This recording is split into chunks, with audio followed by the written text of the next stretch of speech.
Hey y'all, welcome back to the channel. This county jail. And man, I got a story for y'all today about a dude I knew who got raped when we was in a juvenile detention center together.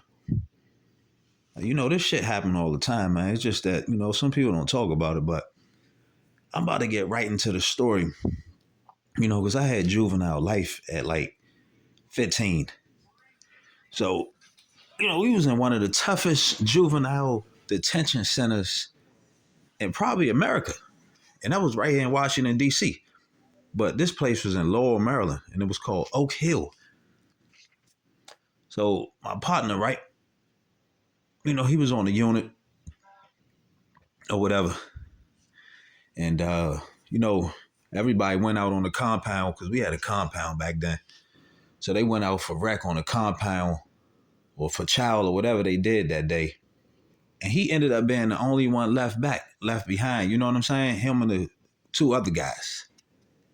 So I guess it was some words exchange or whatever. You know what I mean? They got into a little argument. Something happened. But both of the dudes ended up pinning him down, turning him over, and one of the guys stuck his finger up his butt.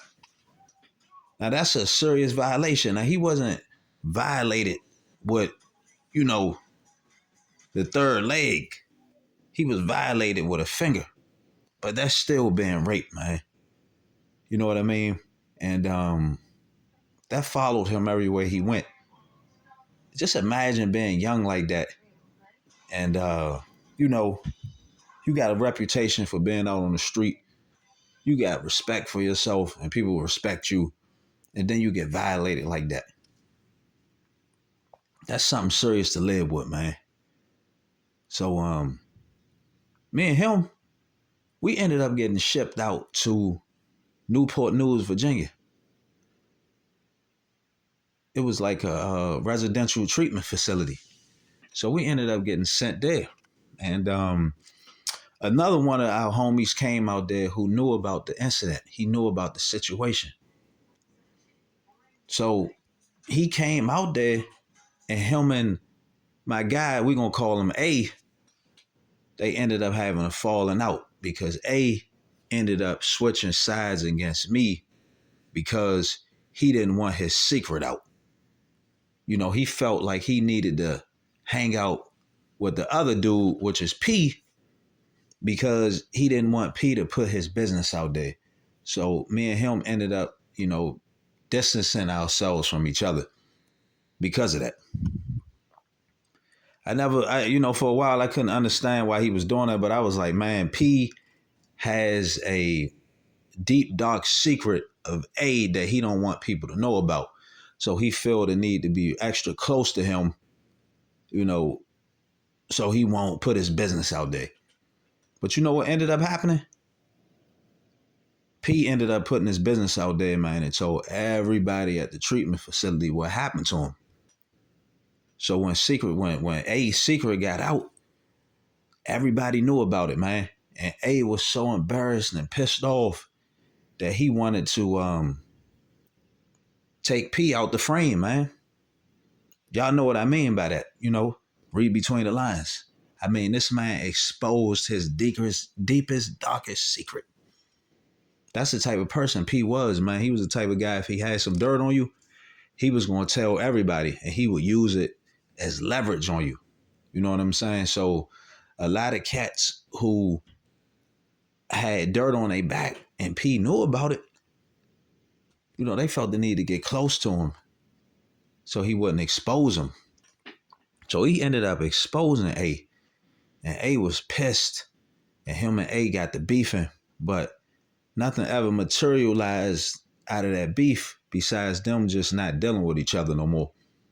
So me and A ended up getting released, man. And one day I was on a bus and I saw A on the bus, man. I went up to him. I started talking to him.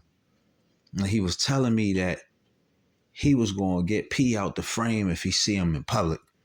So that's how serious it was with this situation with A, man, that his business got put out of it.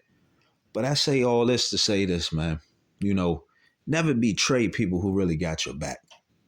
See, A felt like see he distanced himself from me, man, and betrayed me in a way, where he cut me off, and karma ended up coming right back for him because dude came down there, man, and ended up putting his business out there. So with all that stuff he was doing, it still didn't matter because he still got exposed. You know what I'm saying? See, a lot of guys that be trying to play these tough roles and play like they big bad killer and all that, man.